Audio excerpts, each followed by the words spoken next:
오늘 말씀은 지난주에 이어서 디모데후서 4장 6절로 8절까지의 말씀을 조금 더 나눕니다. 우리는 지난주 오늘 본문의 말씀을 통해서 사도 바울의 인생 회고에 관해서 보았습니다. 인생의 마지막 순간을 바라보는 시점에 서 있는 사도 바울이었습니다. 그런데 그에게는 지난 시간에 대한 후회와 아쉬움보다도 감사와 만족이 가득 차 있는 모습을 보았습니다. 미래에 대한 불안이나 두려움보다 기대와 소망이 가득 찬 모습을 볼 수 있었습니다. 이 모습이 우리에게 영적인 도전이 되었습니다. 많은 사람이 생의 마지막 순간에 직면했을 때 혹은 자신의 인생이 이제 점차 기울어가는 시간이 되었다고 생각할 때 자신의 삶을 후회하거나 또 맞게 될 죽음에 대해서 두려운 마음을 갖는데 말입니다. 사도 바울은 오히려 그런 상황에서 감사를 노래하고 소망의 미래를 우리에게 노래하고 있기 때문이지요. 사람들은 생각할 수 있습니다. 바울의 지난 시간이 쉽고 편해서 아닐까? 또 현재의 삶이 편하고 안정적이어서 그렇게 말하는 것 아닐까 하는 생각입니다. 그러나 사도 바울의 과거의 삶은 쉽고 편한 삶과는 정반대였음을 우리는 보았습니다. 바울의 지난 시간, 지난 삶은 고난과 시련의 시간이었기 때문이지요. 복음을 전하는 것 때문에 얼마나 많은 어려움을 겪었는지, 또 죽음의 위기를 겪었는지를 성경은 우리에게 분명하게 증언하고 있기 때문이지요. 그뿐만 아닙니다. 그의 현재도 이러한 시련은 계속되고 있음을 우리는 보았습니다. 그의 현재 상황은 여전히 감옥에 있습니다. 복음 전하는 것 때문에 여전히 갇혀 있는 상황이 지속되고 있는 거지요. 그럼에도 불구하고 사도 바울은 현재의 삶에서 후회나 원망이나 불평을 찾아볼 수 없었습니다. 우리는 지난 말씀에서 그 이유를 분명하게 보았습니다. 사도 바울은 후회함이 없을 만큼 열심히 살았기 때문이지요. 6절의 말씀에서 그는 전제와 같이 내가 벌써 부어지고 나의 떠날 시각이 가까웠도다 고백했습니다. 전제와 같이 내가 벌써 부어졌다. 그 의미를 지난주에 여러분들에게 설명을 드렸어요. 이스라엘 백성들이 하나님께 제사를 드릴 때 어린 양을 잡고 그 피를 제단에 뿌립니다. 그것을 전제라고 표현을 했어요. 자신의 삶이 그렇게 주의 제단이 완전하게 뿌려졌다, 쏟아졌다라는 의미인 거죠. 그만큼 바울은 하나님이 그에게 맡겨준 일에 최선을 다했다는 뜻입니다. 자신의 온 에너지를 다 쏟아서 사명을 감당했기에 그에게 이제는 모든 에너지가 소진된 것 같은 그런 상황이라는 거예요. 이를 통해서 우리는 후회함 없는 인생의 두 가지 중요한 영적인 원리를 묵상했습니다. 후회 없는 인생을 위해서 우리는 바울처럼 최선을 다해서 살아야 한다는 거죠. 모든 에너지가 마치 다 쏟아 부어진 것처럼 최선을 다해서 열심히 살 때 바울처럼 후회함 없이 인생을 회고할 수 있기 때문이지요. 그리고 또 하나 절대적으로 중요한 후회함 없는 인생의 원칙을 묵상했습니다. 그것은 열심히 쏟아붓는 그 모든 에너지, 그 삶의 방향이 목적과 방향이 중요하다는 사실이죠.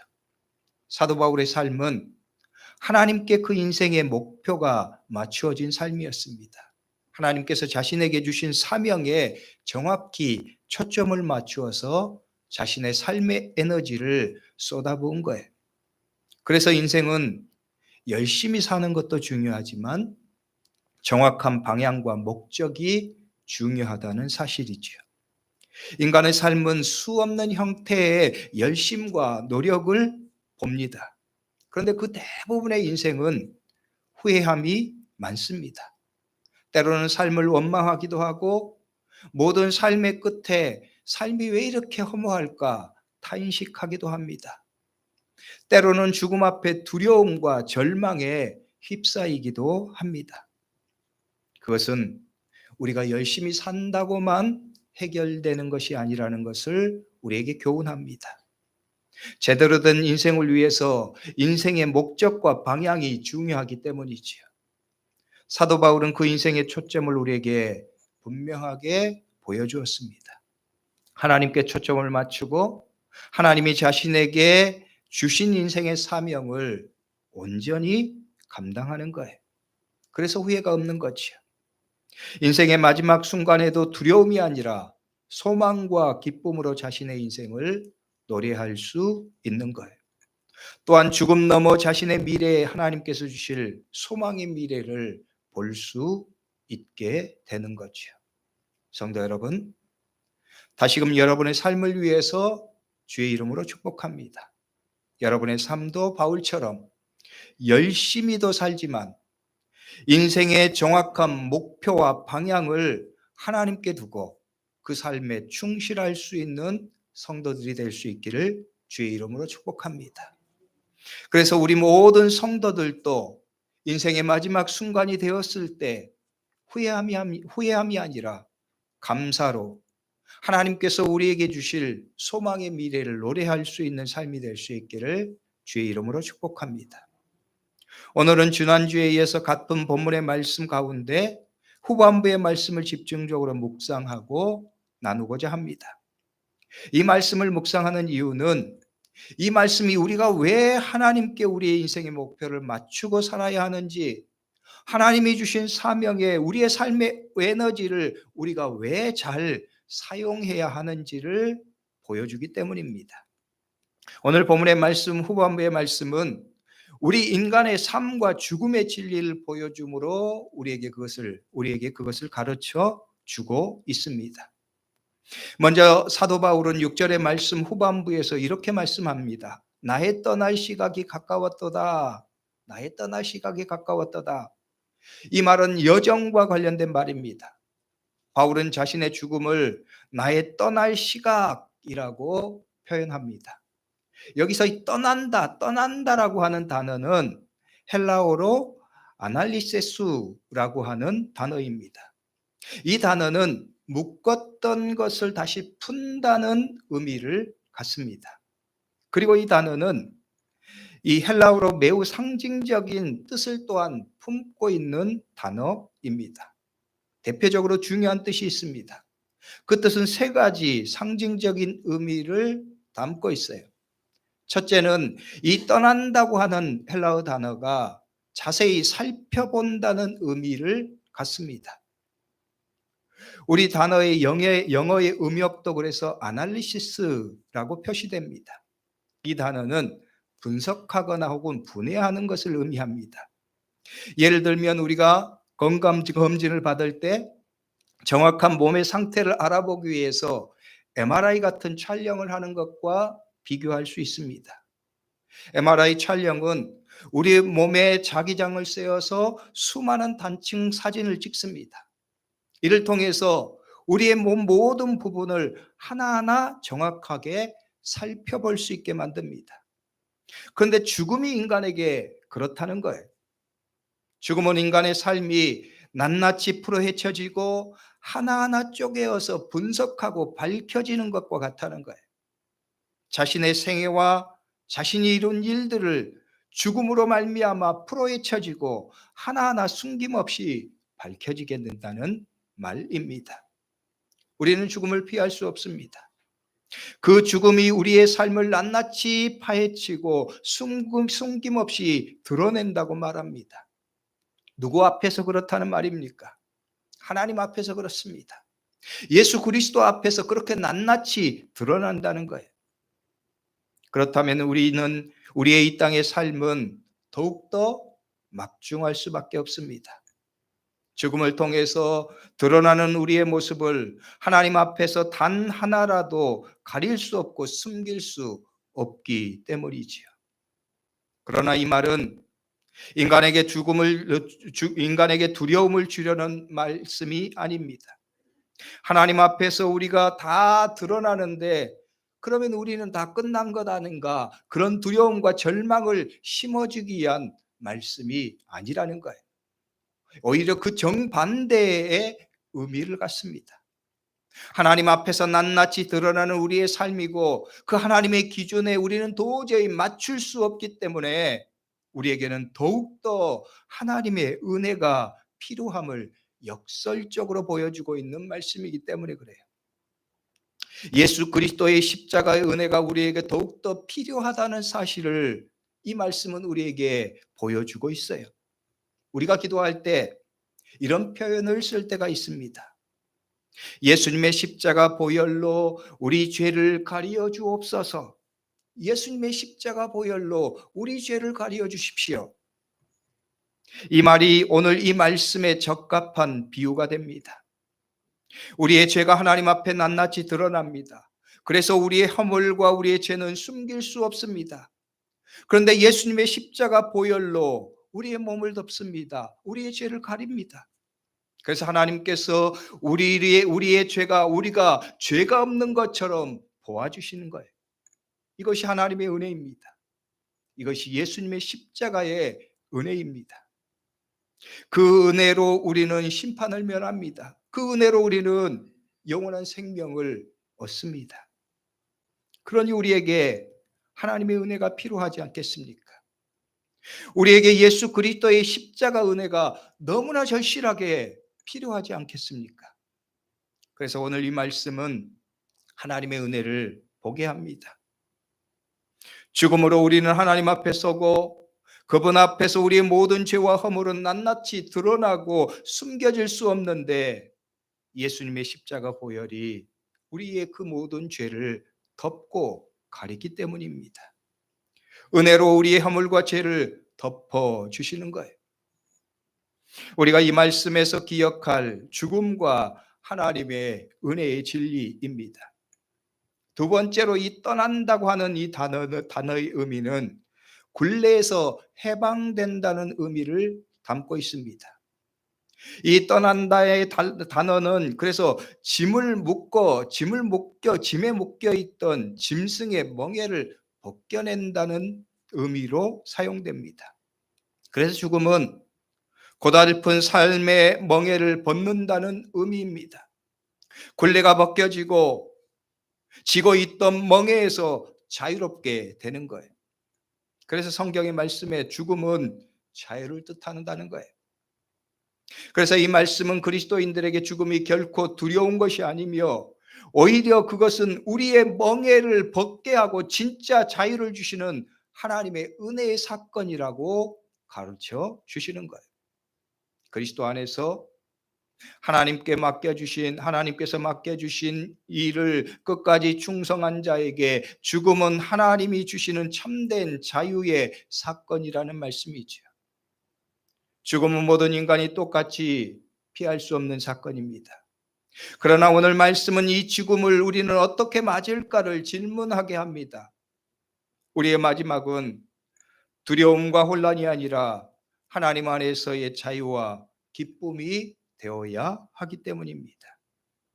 그래서 우리는 바울처럼 이 땅에서의 삶을 잘 살아야 합니다.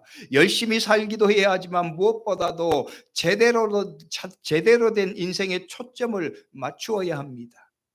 하나님 안에서 하나님이 우리에게 주신 삶의 목적을 제대로 초점 맞춘 삶을 살아야 하는 거예요. 그래야 죽음 앞에서 우리는 후회함이 없습니다. 두려움이 없습니다. 오히려 바울처럼 소망과 기쁨으로 그 시간을 맞을 수 있게 되는 거예요. 죽음이 자유이고 해방이고 기쁨을 누리게 되는 사건으로 다가오는 거죠. 세 번째, 이 떠난다고 하는 이 헬라어 단어가 가지고 있는 의미는 이사 간다는 의미입니다. 헬라어를 사용하는 사람들은 거처를 옮기거나 천막을 걷어낼 때 이 단어를 썼습니다.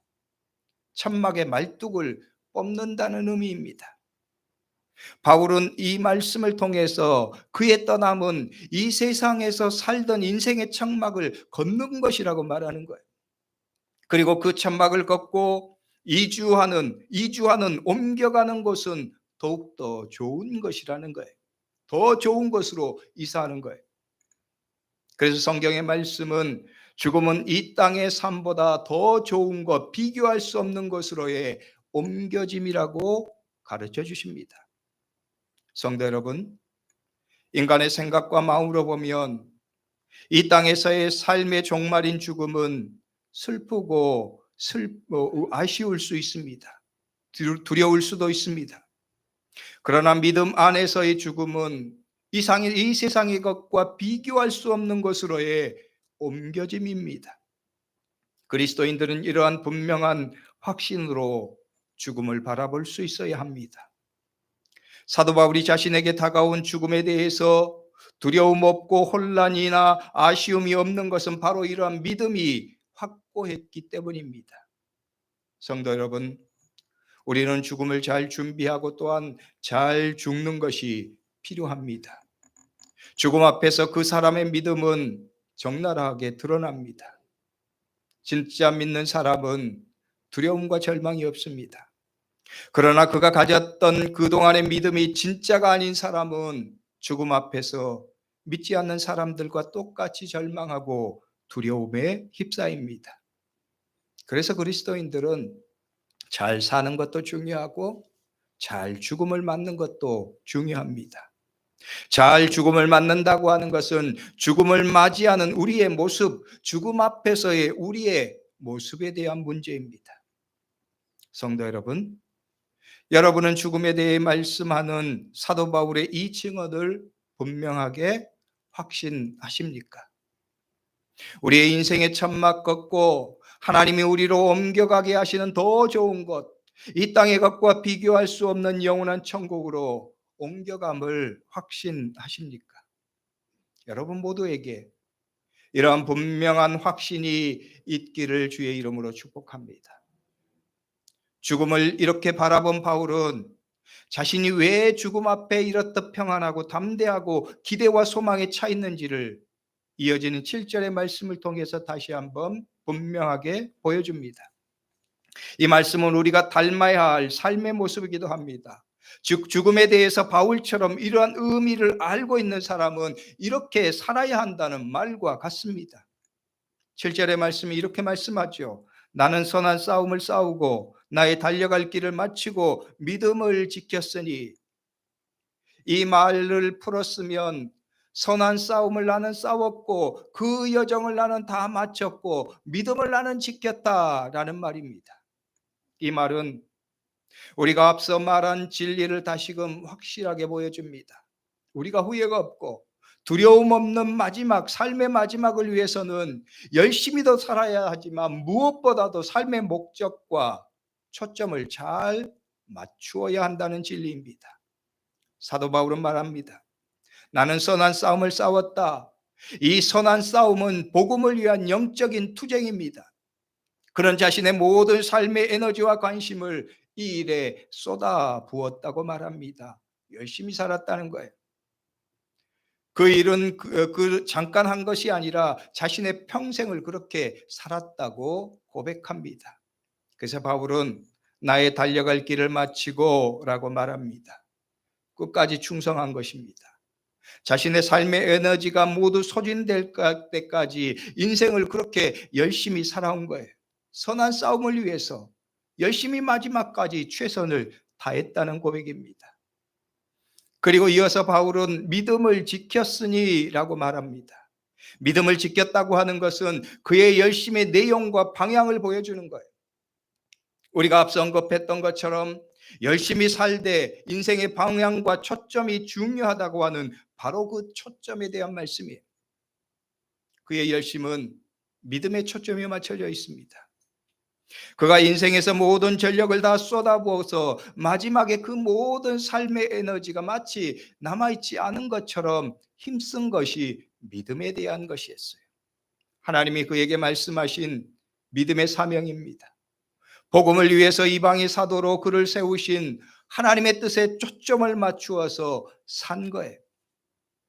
성도 여러분, 우리는 이 말씀을 다시금 우리의 인생의 삶과 죽음의 진리를 이 말씀을 통해서 깨달아야 합니다. 우리의 삶에는 두 가지 중요한 사실이 있다는 거예요. 열심히 살고 방향을 잡고 정확한 목표와 방향을 잘 삼는 것이지요. 그 두 가지 중에 하나라도 잘못되면 우리는 인생을 제대로 잘 살았다고 말할 수 없습니다. 예를 들어서 열심히는 했는데 끝까지 하는데 방향이 잘못되었다고 생각해 보십시오. 사람들이 표현하는 말처럼 이 길이 아닌가 봐. 그런 인생이 되어서는 안 된다는 거예요. 마라톤 선수가 최선을 다해서 달립니다. 죽음을 힘을 다해서 끝까지 혼신의 힘을 다해서 목적지에 도달합니다. 그런데 그 목적지가 잘못된 것이라면 어떨까요? 그 선수는 잘 달렸다고 말할 수 없습니다. 마라톤을 완주했다고 말할 수 없습니다. 왜 그렇습니까? 목적지를 잘못 찾았기 때문입니다. 목표가 잘못되었기 때문이죠. 그래서 우리의 삶은 정확한 목적지와 방향을 가지고 열심히 살아야 하는 거예요. 그래서 바울은 힘주어 말합니다. 나는 선한 싸움을 싸우고 나의 달려갈 길을 마치고 열심히 최선을 다해서 끝까지 완주했다는 거예요. 그리고 믿음을 지켰으니 즉 목적지를 잘 잡은 것입니다. 인생의 초점을 하나님께 맞추고 하나님이 그에게 주신 인생의 사명을 잘 완수한 것입니다. 성도 여러분, 그렇습니다. 우리가 이 땅에서 인생의 여정을 열심히 정확한 목적지를 잡고 끝까지 완수해야 합니다. 우리도 바울처럼 목적지를 잘 맞추고 그 목적지를 향해서 열심히 끝까지 완수해야 합니다. 오늘 말씀에서 사도 바울은 마지막에 그 목표 지점에서 있는 영광스러운 상급을 우리에게 제시합니다. 8절의 말씀이에요. 이제후로는 나를 위하여 의의 면류관이 예비되었으므로 주 곧 의로우신 재판장이 그날에 내게 주실 것이며 내게만 아니라 주의 나타나심을 사모하는 모든 자에게도니라. 바울은 자신이 상을 받을 상을 면류관이라고 말했습니다. 이는 승리한 운동선수가 장차받을 모든 특전을 상징적으로 보여주면서 월계관을 받는 습관을 연상시키는 말이에요. 고대 올림픽의 전통이 그렇습니다. 그 경기에서 승리한 운동선수는 고향에 돌아와서 성대한 환영을 받았습니다. 그리고 관리들은 도시의 성벽에 구멍을 뚫어서 노체판을 달고 거기에 그 이름을 새겨 넣었습니다. 그리고 운동선수는 부채를 다 탕감받았고 남은 생에 모든 세금을 면제받는 특권을 누렸습니다. 또한 상인들은 승리자와 그 가족들에게 평생 식량을 공급할 것을 보장했습니다. 말 그대로 그래서 월계관은 평생을 보장해주는 승리이고 특권을 상징하는 거예요. 바울은 이 특권처럼 이 승리와 영광의 상징처럼 하나님께서 자신에게 주실 이 미래의 소망을 상급을 이렇게 표현하고 있어요. 그것을 바라보고 확신하니까 가슴이 벅찹니다. 이것이 이러한 벅찬 미래에 대한 확신이 있는데 죽음이 두려울 일이 없습니다. 이 벅찬 가슴에 미래를 바라보면서 왜 주저함이 있겠습니까? 그리고 바울은 이 벅찬 미래가 자신에게만 있는 일이 아니라 모든 그리스도인들에게 있을 일이라고 분명하게 말씀합니다. 그날에 내게 주실 것이며 내게만 아니라 주의 나타나심을 사모하는 모든 자에게도니라. 너희도 그렇다는 거예요. 우리도 그렇다는 말씀입니다. 그러니 너희도 그 미래를 바라보고 이 말씀의 확신을 가지고 너희도 나처럼 살라는 거예요. 목표를 잘 잡고 흔들림 없이 끝까지 믿음의 일을 잘 싸우라는 하나님의 말씀입니다. 성도 여러분, 그렇습니다. 하나님은 우리를 그 가슴 벅차고 영광스러운 자리에 초청하십니다. 너희가 그 자리의 주인공이다 말씀하시는 거예요. 그러므로 오늘 우리들도 바울처럼 믿음으로 살아야 합니다. 우리도 선한 싸움을 싸우고 우리의 달려갈 길을 마치고 믿음을 지키는 삶이 되어야 합니다. 열심히 살되 인생의 목표를 하나님께 맞추고 하나님이 우리에게 주시는 인생의 목표에 초점 맞추고 사는 삶이 되어야 합니다.